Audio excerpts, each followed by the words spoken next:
میرے پاس کوئی اور شے ہوتی تو میں بچا کے نہ رکھتی، بیٹے دے کے نا حاضری لگوا کے تو واپس دروازے پہ لے گئی۔ تو حضرت سیدنا عبداللہ ابن عمر فرماتے ہیں بی بی بول رہی تھی تو میرا جذبہ جہاد بڑھ رہا تھا، اپنے بیٹوں کو کہنے لگی میں تمہیں حضور کے پاس چھوڑ کے جا رہی ہوں، جب تم میدان میں گرو گے تو میں تمہیں دیکھنے آؤں گی، دیکھنا تمہاری پشت پہ کوئی زخم نظر نہ آئے، جتنے تیر کھانے ہوئے سینے پہ کھانا، اتنے تلواروں کے نیزوں کے زخم برداشت کرنے ہوئے یہاں کھانا، پشت پہ زخم نظر نہ آئے۔ حضرت عبداللہ ابن عمر فرماتے ہو بی بی کی گفتگو میرا جذبہ جہاد بڑھا رہی تھی۔ ایک بی بی 3 سال کا 4 سال کا بیٹا لیے رو رہی ہے، احد کا دن ہے، سہیلیاں پوچھتی ہیں تو کیوں روتی ہے؟ وہ کہتی ہے دیکھو میرا خامد بھی بدر میں شہید ہو گیا، بھائی اور باپ بھی، دل کرتا ہے کوئی جوان بیٹا ہوتا تو آج مصطفیٰ کے ساتھ اسے ہی بھیج دیتی، کوئی جوان میرے پاس ہے ہی 3 سال کا تو کیا کروں، 3-4 سال کا بچہ کیا کرے گا؟ پتہ نہیں کیا دلیل آئی، اچانک اٹھی، بیٹے کو سینے سے لگایا، کپڑا ڈالا، مسجد نبوی پہنچ گئی۔ حضرت بلال کہتے ہیں مجھے ملی، کہنے لگی بلال مجھے پتہ ہے حضور تیاری کرا رہے ہیں جنگ کی، پر 2 منٹ اگر میری ملاقات ہو جائے۔ بلال حبشی کہنے لگے حضور ہم ایک بی بی ضد کر رہی ہے۔ حضور باہر آئے، کہنے لگی حضور میں فلاں کی بیٹی، فلاں کی بہن، فلاں کی بیوہ ہوں، میں نے بدر میں 3 شہید دیے ہیں، اب میرے پاس یہ 3 سال کا لال ہی بچا ہے، بڑا فخر ہے میرا، لوگ مجھے شہید کی بیوہ، شہید کی بیٹی، شہید کی بہن کرتے، دل کرتا ہے شہید کی اماں بھی کہیں جاؤں تو میرا بیٹا لے لے۔ سیدنا بلال کہتے ہیں حضور مسکرائے، کہنے لگے یہ 3 سال کا نونہال کیا کرے گا؟ کہتے ہیں اماں کا عجیب جذبہ ہے۔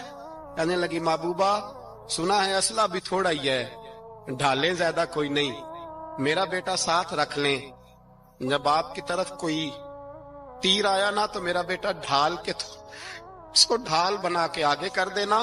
محبوبہ ڈھال تو بان ہی سکتا ہے نا۔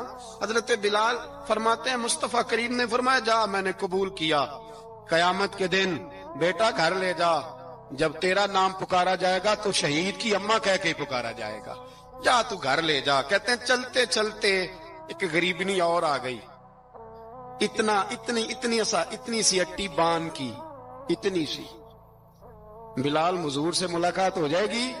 نبی پاک آ گئے، کہا محبوبہ یہ غلبہ اسلام میں میرا بھی حصہ ڈال لے۔ حضور نے فرمایا یہ کیا ہے؟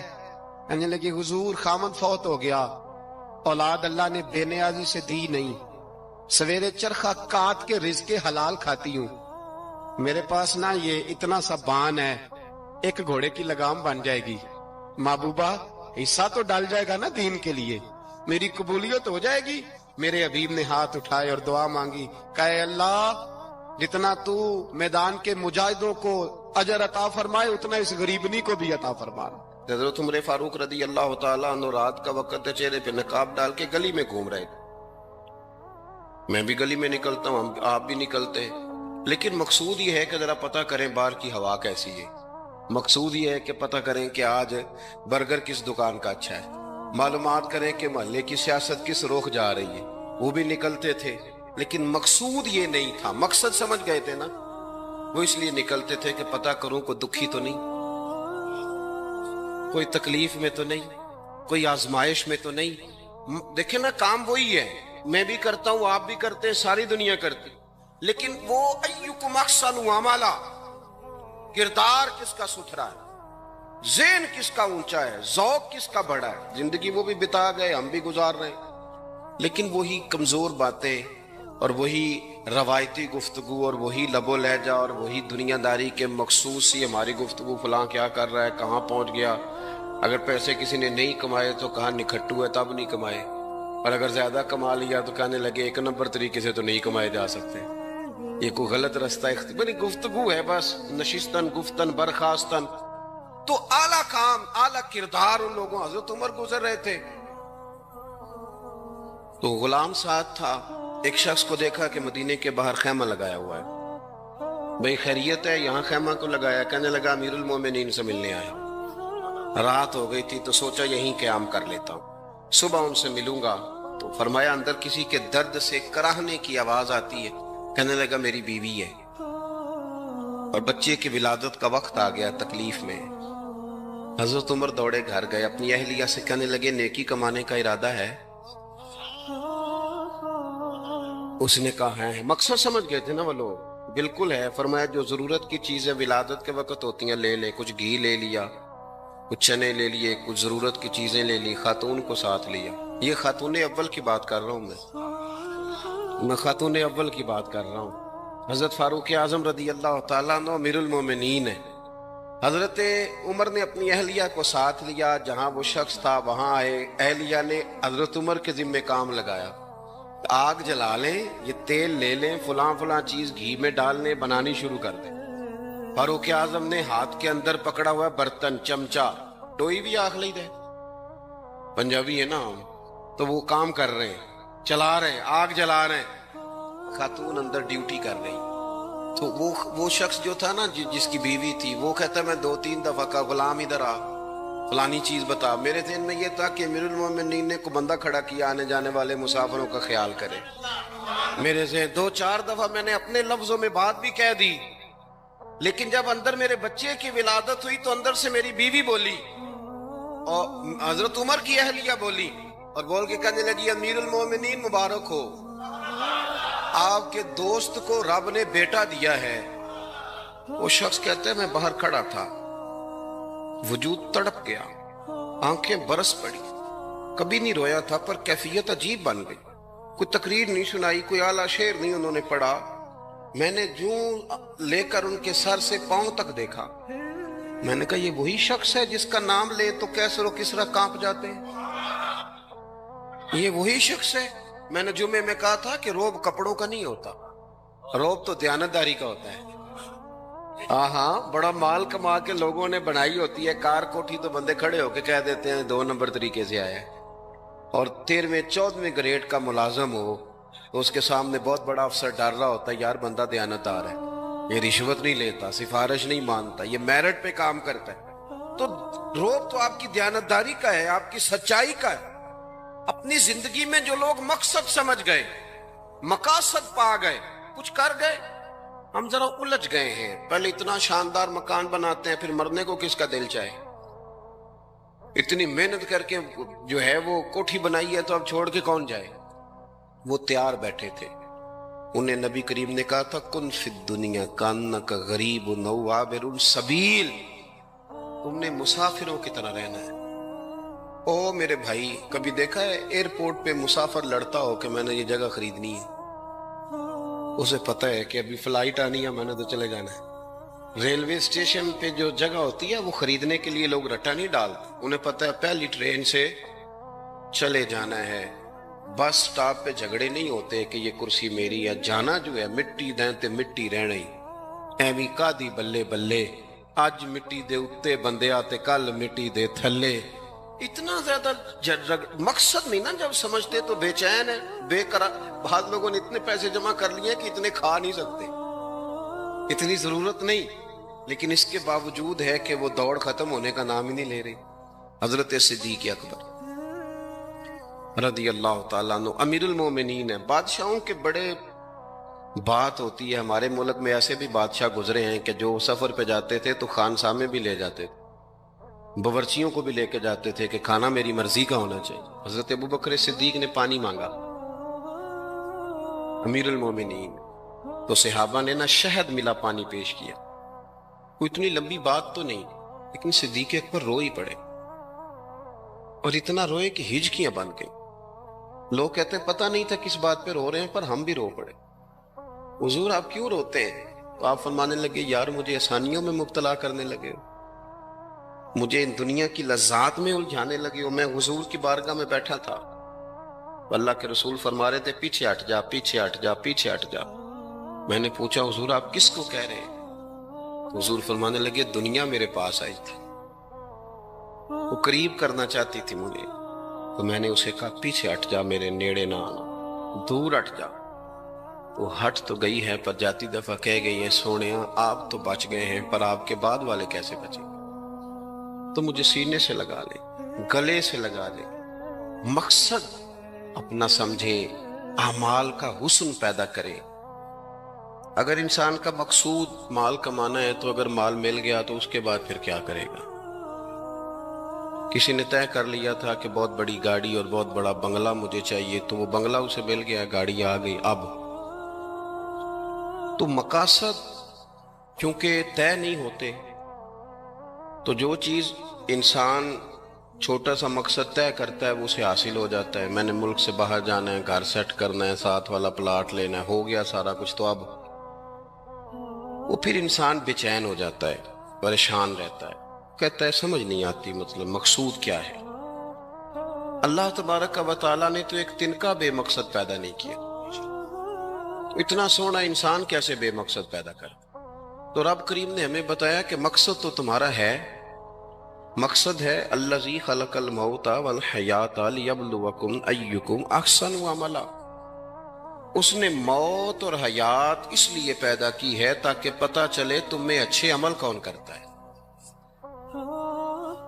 تم کس قدر زیادہ اپنے رب کی عبادت کرتے ہو، کس قدر زیادہ حسن اخلاق کا مظاہرہ کرتے ہو، کس قدر زیادہ لوگوں کی خدمت کرتے ہو، کس قدر زیادہ تم دین کی تبلیغ میں، اشاعت میں، ابلاغ میں، ترویج میں کردار ادا کرتے ہو۔ با مقصد تمہیں بنایا، با مقصد اچھا ترین عمل تم میں سے کون کرتا ہے، اس لیے موت اور حیات پیدا کی تھی کہ تم نے ستھرے سے ستھرے اعمال، بہتر سے بہتر کردار، اعلیٰ سے اعلیٰ تمہارا انداز زندگی۔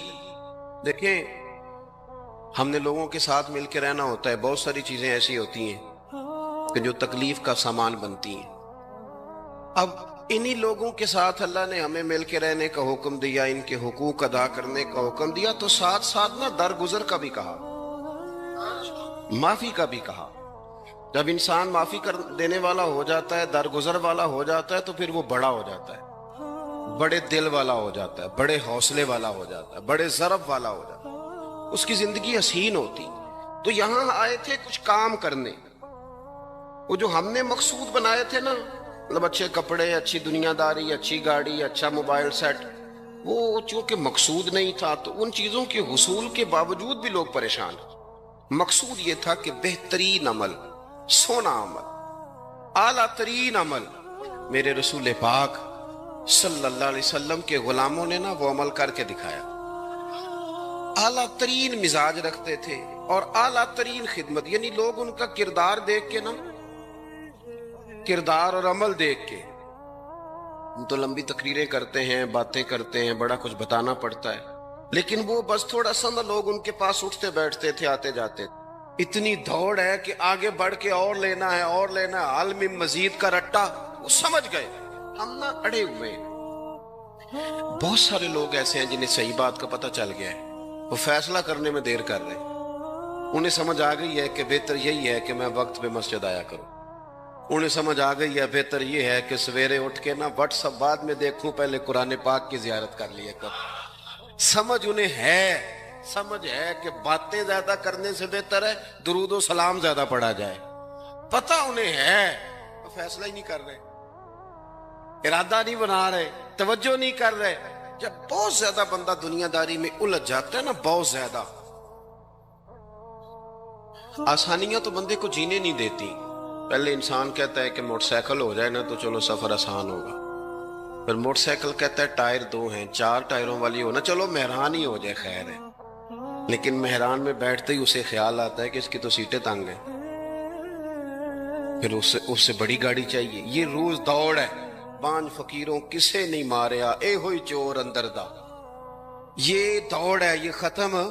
حضرت ابوبکر صدیق رضی اللہ تعالیٰ عنہ امیر تھے، ہمیں تو نا جی ایک سے ایک کھانا، اور آج یہ نہیں کھانا، آج میری مرضی کا کھانا، یہ میری مرضی کا، یہ میرے بچے کی مرضی کا، یہ فلانے کی مرضی کا، وہ خواہشات کا انبار، اور نفس بچے کی طرح ہوتا ہے، خواہش پوری کرو تو فوراً ہی دوسری بھی بتا دیتا ہے، دوسری پوری کرو تو تیسری کی بھی خبر دے دیتا ہے۔ ہم نا چونکہ الجھ جاتے ہیں، پھر وہ الجھاؤ ہمیں باہر نہیں نکلنے دیتا۔ اگر تھوڑا تھوڑا کر کے، میرا مطلب یہ ہے کہ زندہ رہنے کے لیے روٹی کھانی ہے نا، مثلا روٹی کا لطف کتنی دیر ہوتا ہے، جتنی دیر منہ میں چباتے ہیں، اس کے بعد ختم۔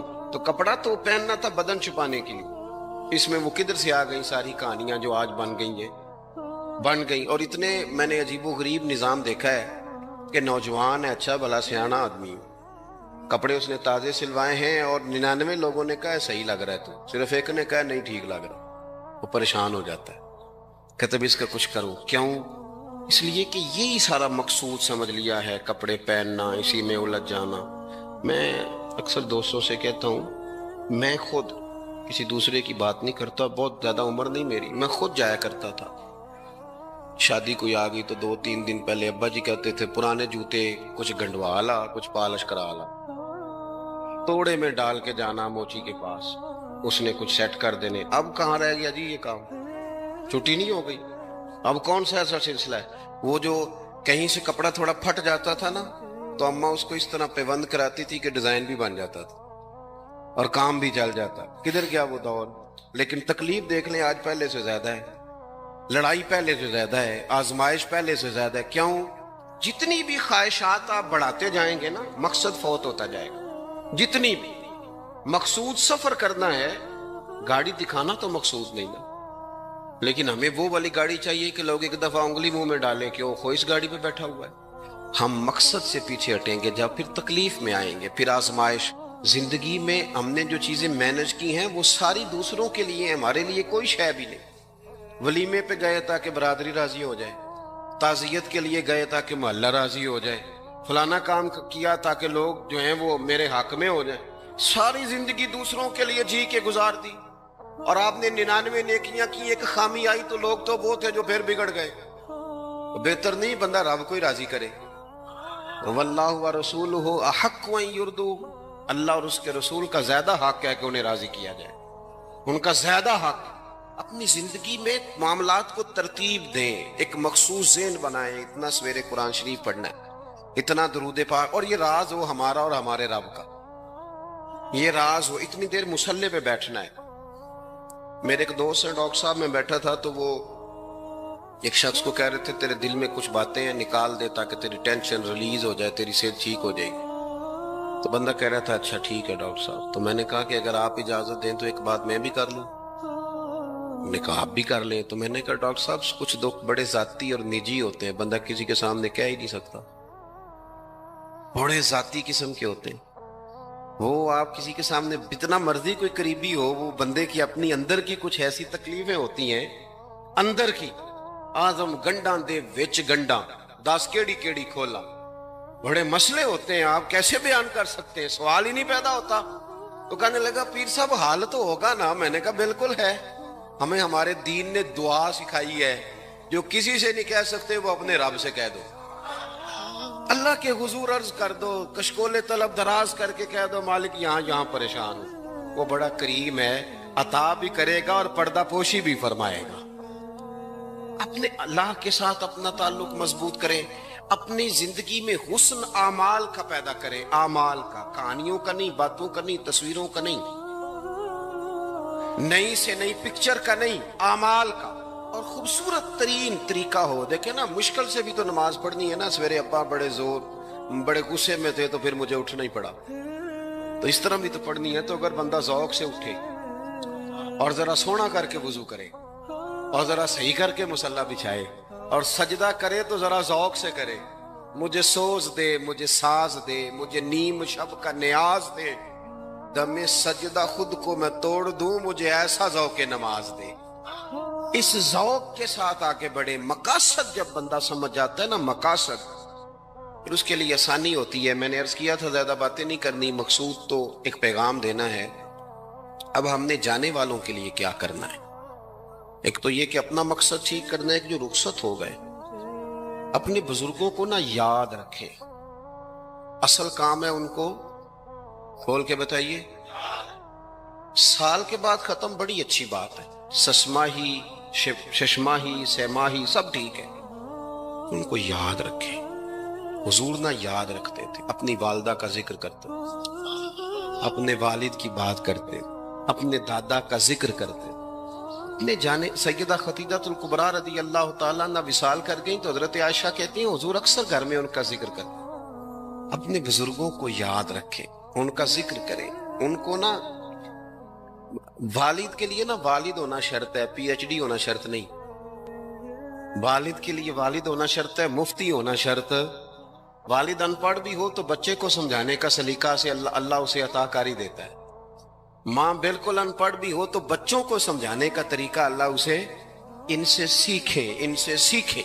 میرے والدہ اور والدہ دونوں اپنا نام نہیں لکھ سکتے تھے، تو میں اپنے دوستوں سے کہتا ہوں مجھے کبھی موقع ملے تو میں کئی جلدوں میں کتاب لکھ سکتا ہوں اپنے ماں باپ. اس لیے کہ وہ جو ہمیں سکھا گئے، جو بتا گئے، وہ انہی کا خاصہ تھا.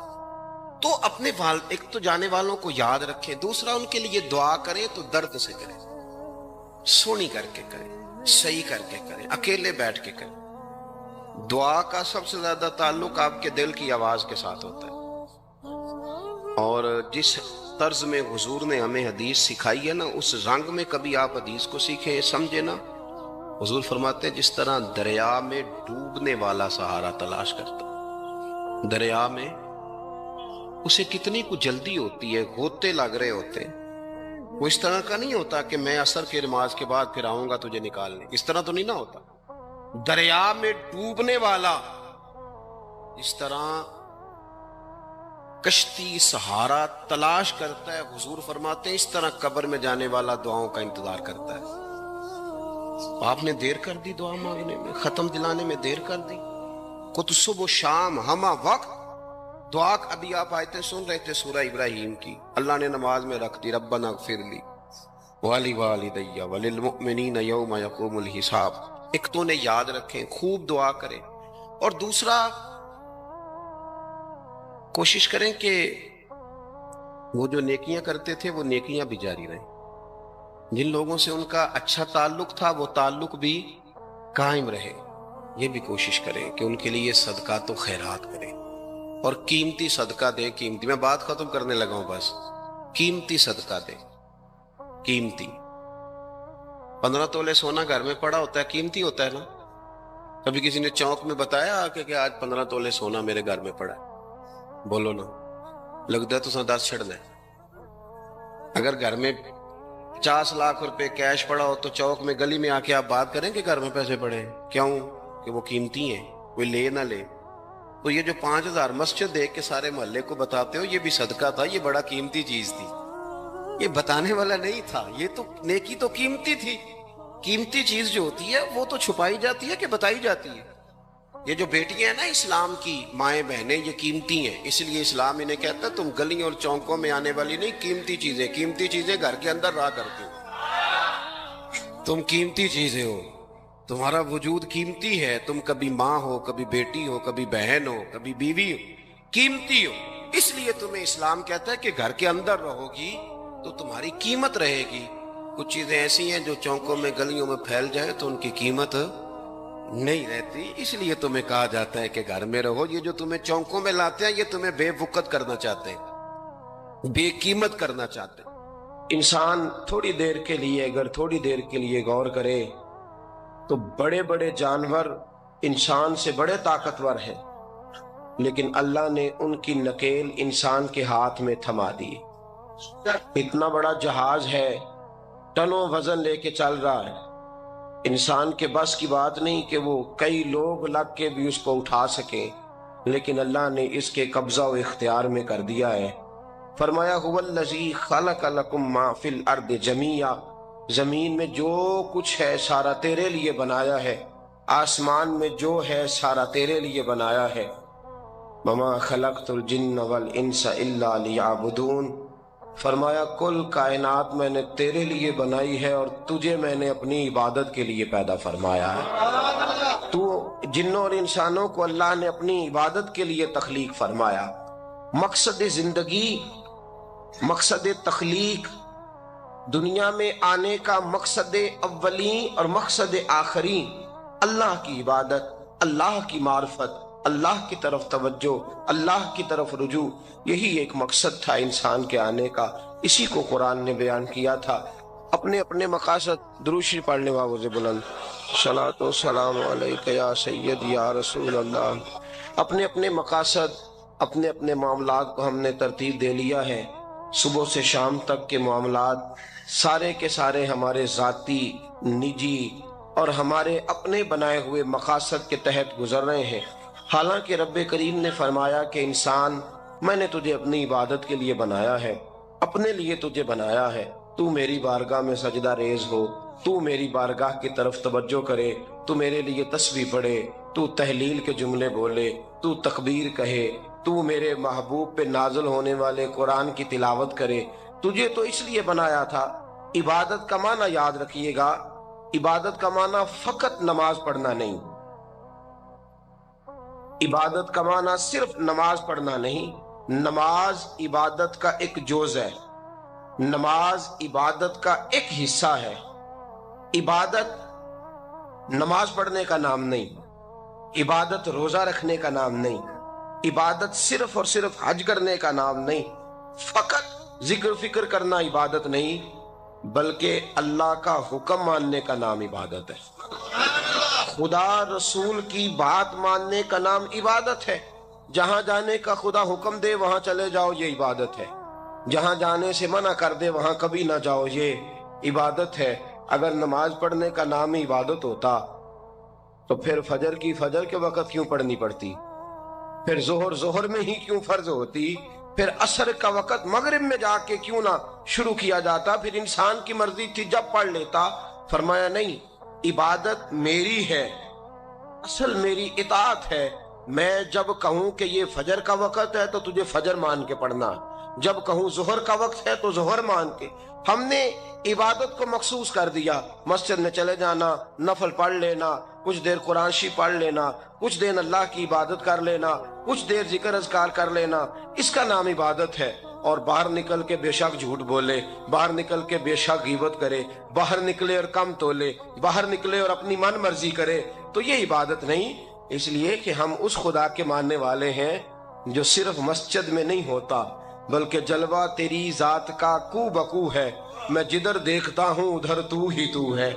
ہمارا خدا صرف مسجد میں نہیں ہے، اللہ ہر جگہ ہے۔ جے میں تینوں اندر جانا پھر مقید جانا، جے میں تینوں باہر سمجھا اندر کون سمانا، اندر بھی تویں باہر بھی تویں وچ بلا کون نمانا۔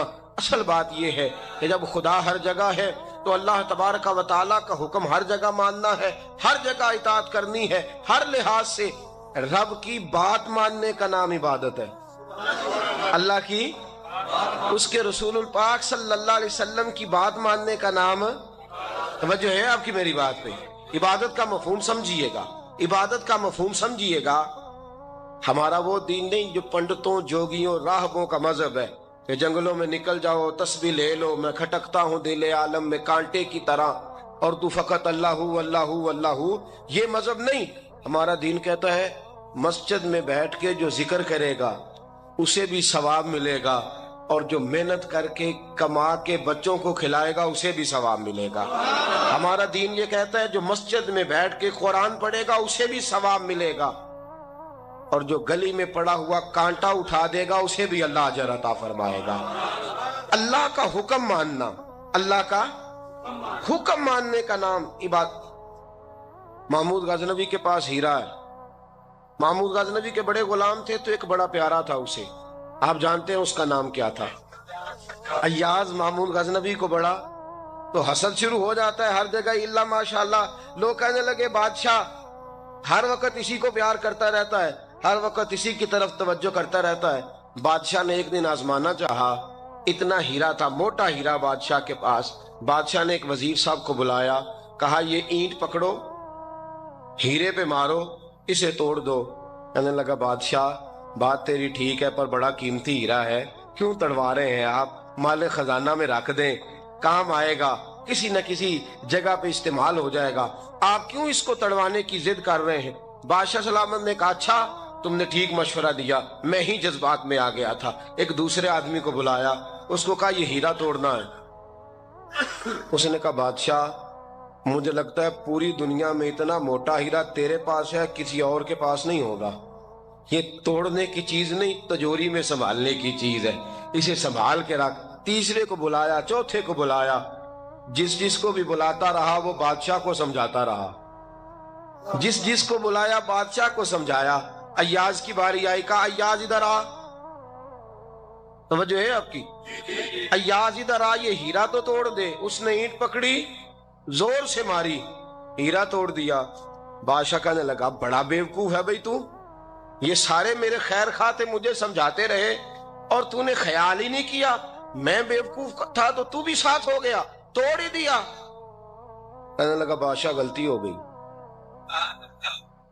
مجھ سے غلطی ہو گئی، مجھے نہیں توڑنا چاہیے۔ اس نے کہا اچھا چل چھوڑ، ایک بات بتا، تیرے سامنے جو سب مجھے مشورے دے رہے تھے تو نے کیوں نہیں دیا؟ میں نے تجھے کہا توڑ دے، کیا لفظ ایاز نے کہے، کمال کر دی۔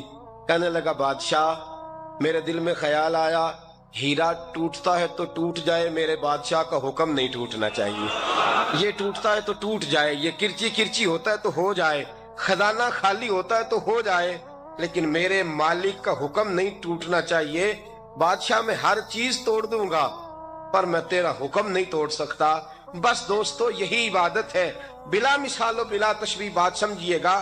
جس نے خدا کا حکم توڑ دیا اس نے عبادت نہیں کی، اور جس نے خدا کا حکم اچھا آؤ نماز کے لیے، دکان کا وقت ہے، گاہک بھی زیادہ آ گئے ہیں، رش پڑ گیا ہے، اب تھوڑا وقت مشکل ہو جائے گا، ذرا تھوڑی دیر میں پڑھ لوں گا۔ ہیرا ٹوٹتا ہے تو ٹوٹ جائے، گاہک آنے کا سلسلہ ٹوٹتا ہے تو ٹوٹ جائے، روزی آنے کا سلسلہ ٹوٹتا ہے تو ٹوٹ جائے، مسلمانوں خدا کا حکم نہیں ٹوٹنا چاہیے، رسول اللہ کا فرمان نہیں ٹوٹنا چاہیے۔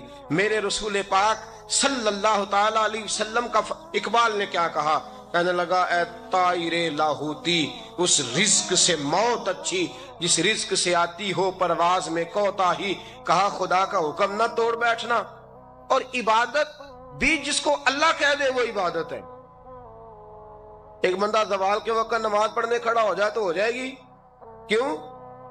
نماز نہیں پڑھ رہا؟ اچھا میں آپ کو روایت سناتا ہوں، شیر خدا مولا کائنات حضرت علی المرتضی رضی اللہ تعالیٰ عنہ فرماتے رسول پاک صلی اللہ علیہ وسلم نے ہمیں منع فرمایا یا جب عید الفطر کا دن ہو یا عید الاضحیٰ کا دن ہو تو تم نے کیا کرنا ہے؟ فجر کی نماز پڑھنی ہے، اس کے بعد اشراق چاشت نہیں پڑھنی، فجر سے لے کر عید کی نماز تک درمیان میں کوئی نماز نہ پڑھنا۔ جب عید کی نماز ہو چکے پھر تمہیں اجازت ہے جتنے مرضی نفل پڑھو، لیکن فجر سے لے کر عید تک تم کوئی اور نماز نفل درمیان میں نہ پڑھنا۔ حضرت علی المرتضی شیر خدا کا زمانہ ہے، عید کا اعلان ہو گیا، عیدگاہ میں لوگ کٹھے ہو رہے ہیں، ایک شخص دوڑا آیا، اس نے آ کے نماز کی نیت باندھ لی۔ توجہ ہے آپ کی؟ میں نے کہا عبادت ہے خدا کا حکم ماننے کا نام۔ حضرت علی رضی اللہ تعالیٰ عنہ نے نماز کے بعد اس شخص کو بلایا، فرمایا ادھر آ، تجھے نہیں پتا کہ جب تک عید کی نماز نہیں ہوتی کوئی اور نفل نہیں پڑھیں گے؟ کہنے لگا جی میں نے نماز ہی پڑھی ہے، کوئی جرم کیا ہے؟ کوئی نماز پڑھی ہے نا، میں نے سجدہ کیا ہے، کوئی جرم ہے؟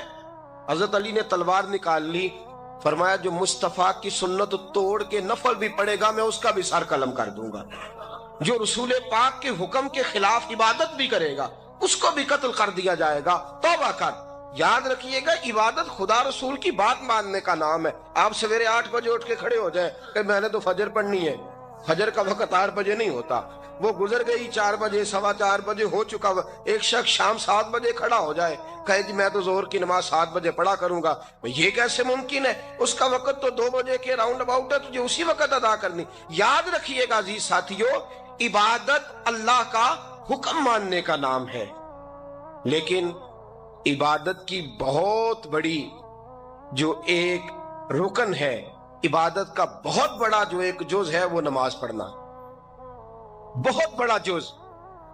حضرت محمد بن ابی بکر حضرت صدیق اکبر کے صاحبزادے رضی اللہ تعالیٰ عنہ کیا فرماتے ہیں مسلمانوں بڑے نصیبوں والے ہو، بڑے نصیبوں والے ہو، تمہیں تو اللہ کی بارگاہ میں جانے کے لیے اجازت ہی نہیں لینی پڑتی، اللہ نے تمہارے لیے دروازہ ہی کھول دیا ہے، جب دل کیا وضو کیا نماز کی نیت باندھی اللہ کے دروازے کھل گئے، اور بغیر کسی ترجمان کے تم نے اپنے رب سے بات کرنی شروع کر دی۔